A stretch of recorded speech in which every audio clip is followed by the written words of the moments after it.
I am in a bit of a tizzy here. How the heck am I going to do justice to 1988's Dar-B-Dar? I don't even know how to begin to describe this film. I can certainly read out other descriptions of the film, although I'm unsure if they necessarily articulate my takeaway, my particular enchantment from this film. According to IMDb, a carefully constructed nonsense about a teenage boy named Om in a small Indian village. The Guardian describes it as influenced by surrealism and Dadaism. Dar-B-Dar is a postmodernist film that dodges linear narrative. It is a multi-layered satire on mythology, arts, politics, and philosophy. Based on imaginary happenings in Ajmer and Pushkar in an absurdist plot, the film examines humorous conflicts between science and religion.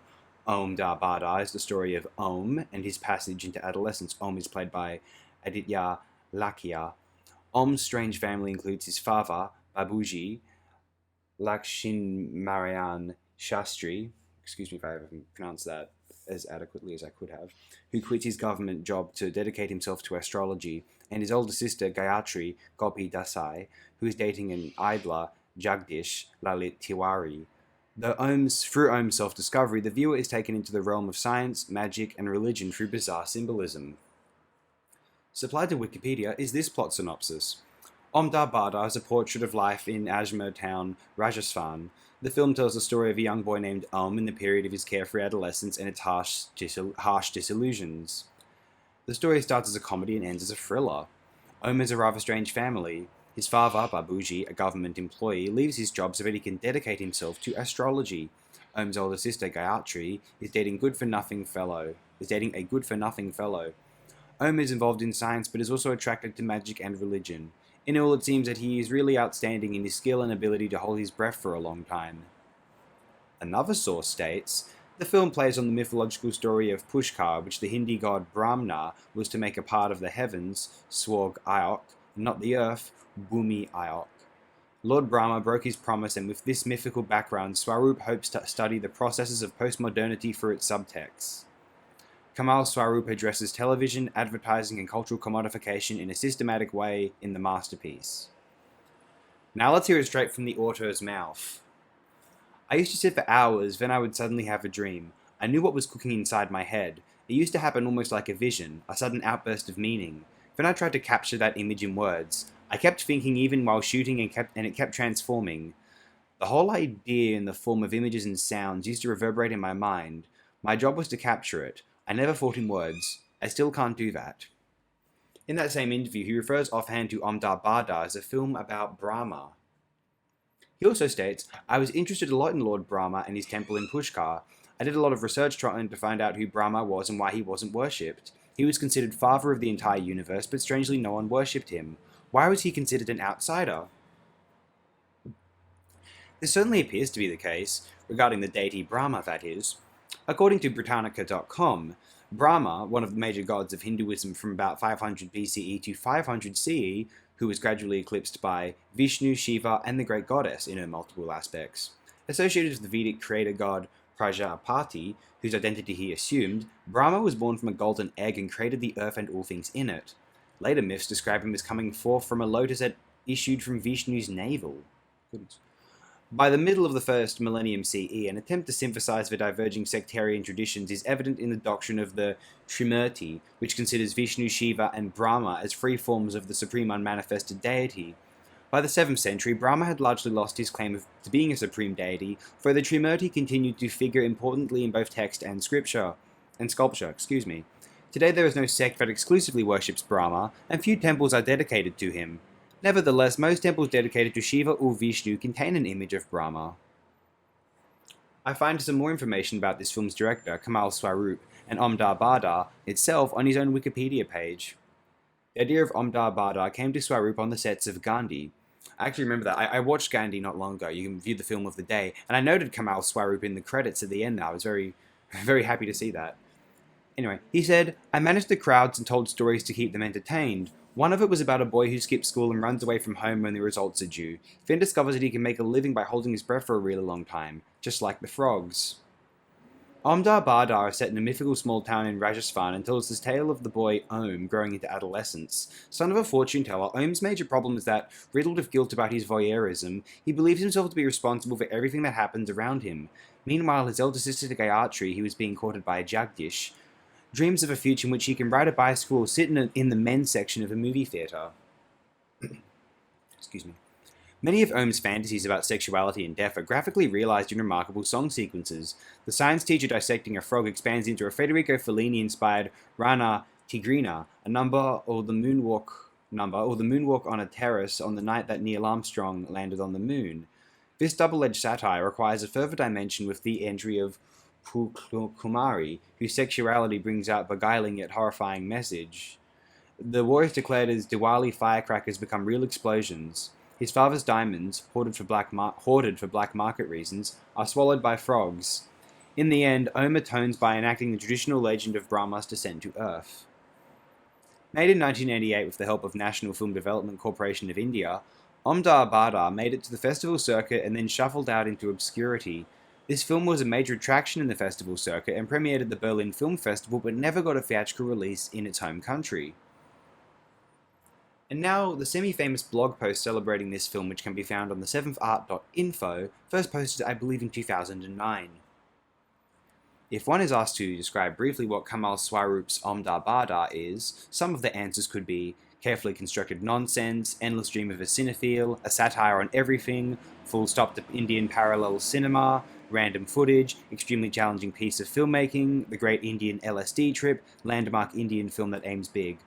With all the ingredients required to make a cult classic, Dar-B-Dar is the kind of movie that can easily polarize critics and audiences alike. It is, in fact, surprising that the National Film Development Corporation consented to produce this film. Using image, sound, and montage to the maximum extent, and often gratuitously, and dialogue that seems like knitted from parts of different sentences, almost always making no meaning, written by Cuckoo, also the lyricist and the art director of the film, Swaroop's film is an antithesis to whatever is recognized globally as Indian cinema.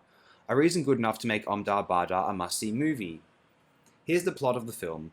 Horoscope, dead frog, cloudy sky, the moon, radio program, caste reservation, bicycle, Mount Everest, women's liberation, communism, sleeveless blouse, Yuri Gagarin, miniature book, nitrogen fixation, man on moon, terrorist tadpoles, computer, biology class turtles, Hema Malini, typewriter, sleazy magazines, hibernation, text inside nose, googly, James Bond, severed tongue, fish rain. I think that's meant to be Gucci rather than referring to the architectural style rather than googly. James Bond, severed tongue, fish rain, shoes in a temple, World War, Assassin's Creed, Gandhi, illicit trade, the lake, goggles, hopping currency, helium breath, counterfeit coins. This is still going. Underwater treasure, diamonds inside frogs, fireworks, the zoo, explosives, town at night, dead man, visit of God, the Pank Shield Pact, foreign tourists, promised toothpaste, holy men, fish keychain, Ram Raja, food chain disruption, anti-cooperation movement, birth control, bagpipes, gecko, Jawaharlal Nehru aviation centers, potassium cyanide. And I guarantee you, this is as lucid as it can get. Dar-B-Dar is hands down the most confusing movie I've ever seen, and not many movies can come close to dethroning it. Some might propose Buñuel's first film, but one could at least find one pattern in that work, of anti-narration. I just want to make a quick aside here, and just this is not in the 7th art text, to just say I do think there are more confusing films on Dar-B-Dar out there, and surely, Noel Oakeshott, you're not in this room right now, but surely you could attest to that. Anyway. Of anti-narration. But one could at least find one pattern in that work of anti-narration, yes. Okay. This one regularly tantalizes us with a somewhat coherent narrative, and just when it seems to get steady, snap. Or last year at Marienbad, which is in fact an incisive study of the human memory, Dar-B-Dar, on the other hand, overwhelms us with its utter irreverence for integrity of reality, unity of content, and consistency of form, or the very many avant-garde films of Brakhage, Warhol, Angus, Snow, or Smith, which I believe have always had a strong theoretical basis.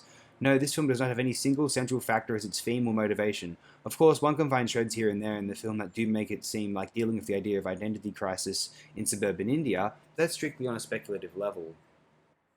Often we witness directors claiming to show the world what real India is, a statement negated by the films themselves.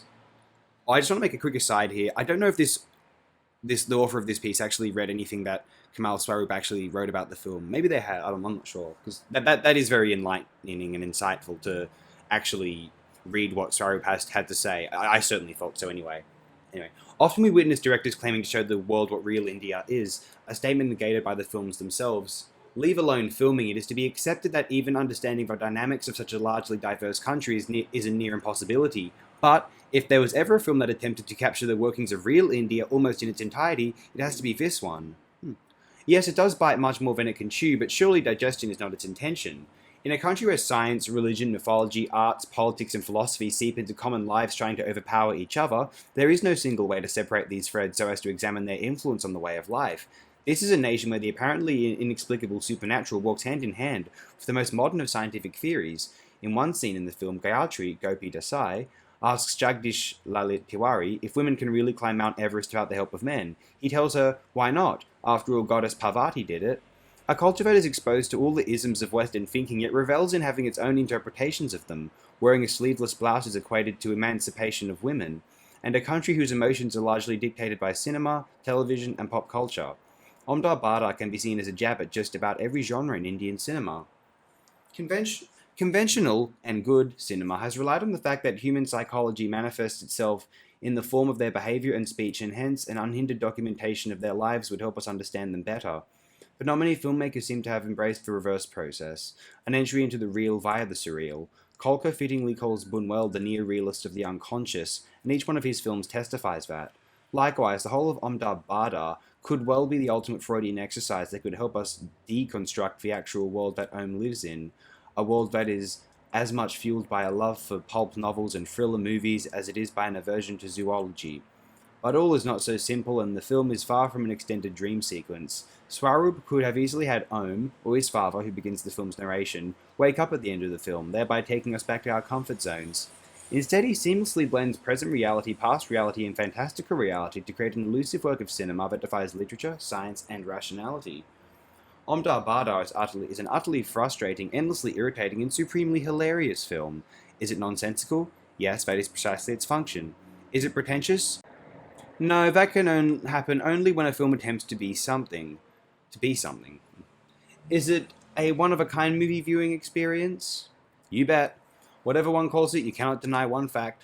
Dar-B-Dar is an indubitably addictive and thoroughly riveting piece of work that simultaneously repels a viewer by not pandering to his or her needs, and yet keeps him hooked onto the screen from frame one.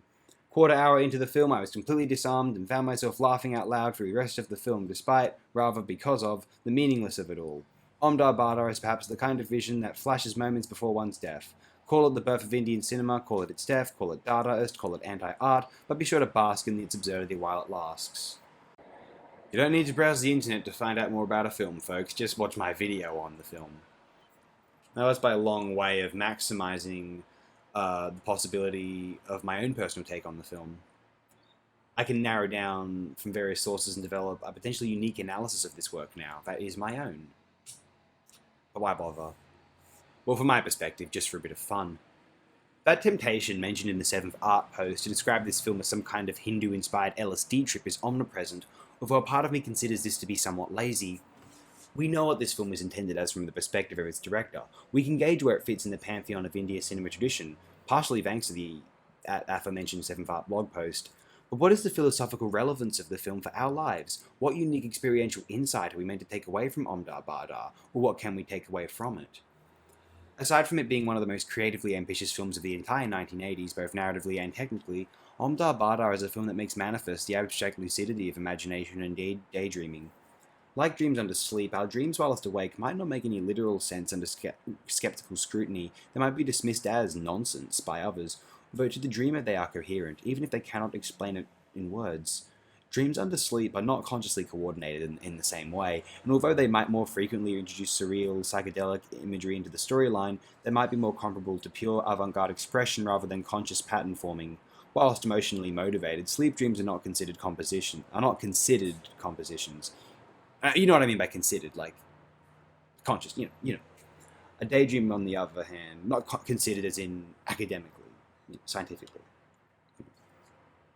A daydream, on the other hand, I sound far too silly here, but then I did just view Dar-B-Dar, is consciously weaved, carefully decided upon to suit its dreamer, until we cannot decide what happens next. Then we wonder, and then typically, we know. It might be something as inane as, or seemingly intuitive, as a boy who can hold his breath underwater, a cavalcade of croaking frogs, or relating a brief story about a woman who wishes she could attend mainly male-attended movie theatres by herself. Dar-B-Dar is a coherent film which uses creative parables to answer its lofty questions. Technically, the facet of this film which impresses me the most is its editing. Timed superlatively with the brilliant music of Rajat Dolakia, as well as the inventive songs apparently supplied by Kamal Swaroop's assistant Cuckoo, the editing is the element of this experience which most emphasizes its latent, vaguely psychedelic exhilaration. I consider this film to be one of the very best ever made, a film which I hold dear to my heart, and a film I love to show to other people. Everyone who sees it is certain to have a peculiar opinion on it. One of the very best films discussed so far on FOTD. I still feel as though I have not done this film justice in a manner that feels unique to this program thus far. Usually I feel as though I've done film sufficient justice, if not complete justice, but here I don't even know if I've done the Dar-B-Dar sufficient justice. Ugh.